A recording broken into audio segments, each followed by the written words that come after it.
दिया था वो मैंने लिख लिया, देख सकते हैं यहाँ पे line A B B C C D और डी ए, ये मैंने लाइन लिख दिया। ठीक है, आप देख सकते हैं। उसके साथ साथ उसके जो भी लेंथ दिए हुए थे, ए बी का लेंथ वो भी मैंने लिख लिया यहाँ पे। ठीक है, ये आपको दिख रहा होगा, ये मैंने लिख दिया है। उसके बाद उसकी जो बियरिंग थी वो भी मैंने लिख दिया। ये इतना तो आपको क्वेश्चंस में ही मिल जाएगा। अब लैटीट्यूड फाइंड आउट करना है तो देखो, लैटीट्यूड जब फाइंड आउट करते हैं तो उसके लिए फॉर्मूला भी मैंने लिख के रखा है। लैटीट्यूड के लिए ये फॉर्मूला है। ठीक है, आप देख सकते हैं लैटीट्यूड के लिए ये फॉर्मूले का यूज करके, ये जो आपके सामने लैटीट्यूड का फॉर्मूला इसको यूज करिए, और डिपार्चर फाइंड आउट करना है तो ये यूज करिए। इसमें देखो लैटीट्यूड मतलब कैपिटल एल है, और ये L small L cos theta, मतलब स्मॉल एल मतलब उसका लेंथ, जिसका भी आप ए बी का फाइंड आउट करें तो उसका लेंथ एल, और कॉस थीटा मतलब उसकी बियरिंग। ठीक है, इसमें जो बियरिंग दी हुई है रेडियस बियरिंग वही लो। अगर वो होल सर्कल बियरिंग में दी रहती है, ध्यान देना, होल सर्कल बियरिंग में दी रहती तो यहाँ पर डायरेक्शन नहीं दिया रहता। ठीक है, डायरेक्शन देने से और बेनिफिट है कि यहाँ पर मुझे नॉर्थ है तो नॉर्थ के लैटीट्यूड नॉर्थ में लिखूंगा, और डिपार्चर वेस्ट तो वेस्ट में लिख दूंगा। ठीक है, तो ये मेरे लिए आसान भी हो जाएगा। क्लियर। एक और चीज़ बताऊं कि जब हम फाइंड आउट करते हैं तो नॉर्थ वाला पॉजिटिव होता है, साउथ वाला निगेटिव होता है। तो यहाँ पर मैं लिख भी देता हूँ, थोड़ा आपके लिए आइडिया रहेगा। ये प्लस रहता है, ये निगेटिव रहता है। ठीक है, और यहाँ पर ईस्ट वाला ये प्लस रहता है, और ये वेस्ट वाला निगेटिव रहता है।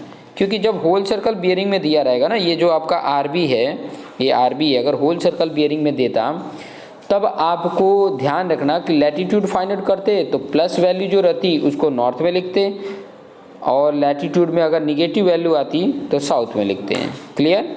वैसे ही डिपार्चर भी फाइंड आउट करते तो अगर होल सर्कल बियरिंग में ये जो रिड्यूस बियरिंग दिया है, जो बियरिंग दिया हुआ है वो अगर होल सर्कल बियरिंग में रहता तो जब हम डिपार्चर फाइंड आउट करते हैं तो प्लस वाली वैल्यू को ईस्ट में लिखते हैं और निगेटिव वाली वैल्यू को वेस्ट में लिखते हैं। तो ये भी चीज़ें आपको आइडिया मिल जाए इसलिए इस पर बता दे रहे हैं, क्योंकि यहाँ पे रिड्यूस बियरिंग दिया है तो यहाँ पे डायरेक्शन ऑलरेडी साथ में दिया हुआ है।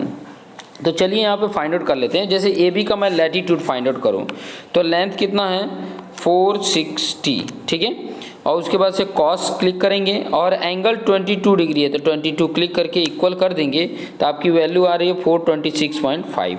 तो मैं यहाँ पे लिख लेता हूँ 426.5, मैं रेड कलर से लिख लेता हूँ 426.5। ये थोड़ा मैं बड़ा करके लिख रहा हूँ क्योंकि उसमें प्रॉपर तरीके से आ जाएगा। क्लियर।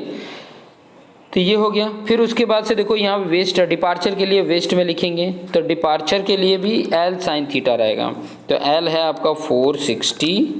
ठीक है, फिर साइन क्लिक करेंगे और 22 डिग्री करेंगे, इक्वल करेंगे तो आ गया 172.319 है तो 32 कर सकते हैं। तो 172.32 तो मैं यहाँ पर लिख देता हूँ 172.32।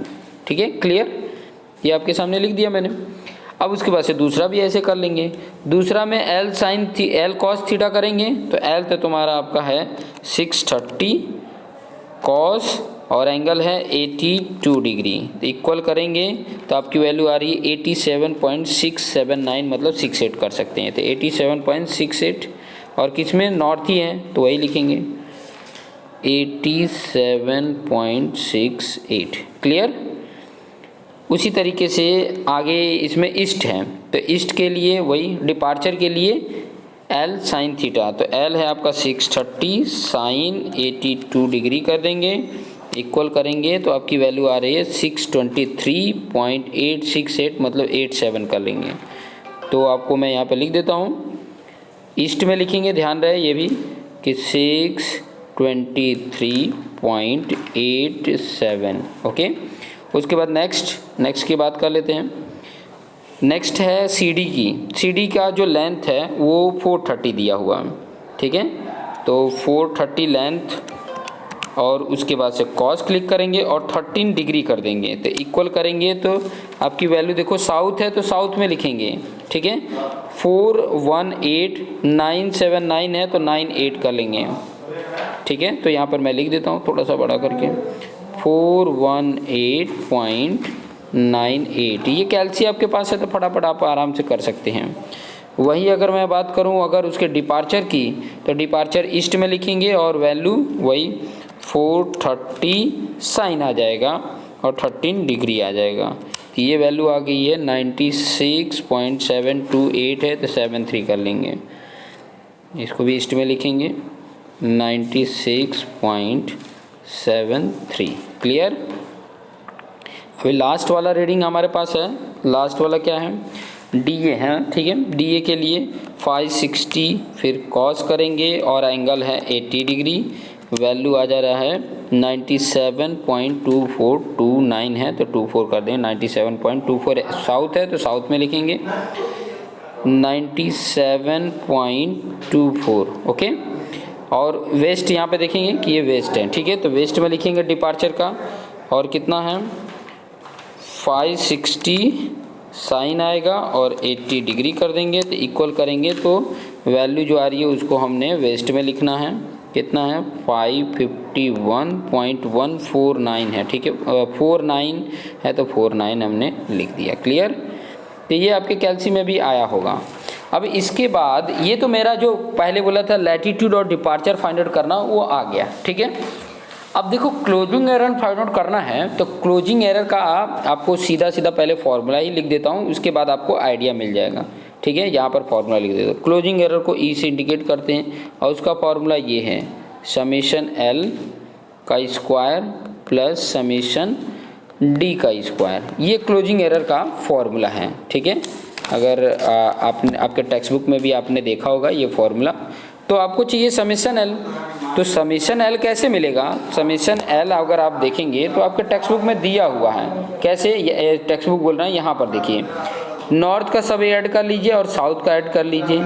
साउथ वाला माइनस है और नॉर्थ वाला पॉजिटिव है, तो इनको एक साथ ऐड करके और ये साउथ वाला माइनस में कर देंगे, ठीक है।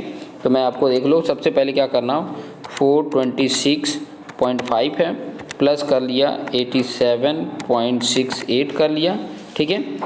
और इक्वल कर लो, माइनस करके ब्रैकेट लिख लो और इन दोनों को ऐड कर लो, 418.98 प्लस 97.24 और इक्वल करेंगे तो आपकी वैल्यू आ रही है -2.04। मतलब यहाँ आप साइड में लिख सकते हैं समेशन एल की वैल्यू आ रही है -2.04, ये आ रहा है, ठीक है।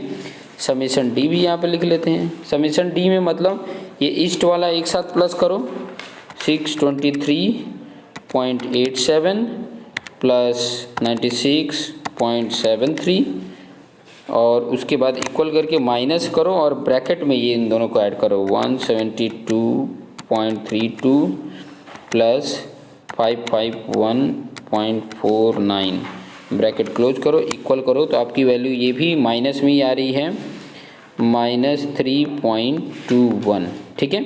अभी इसमें इन्हीं वैल्यू को यहाँ पे स्क्वायर करके और ऐड कर देना है, ठीक है।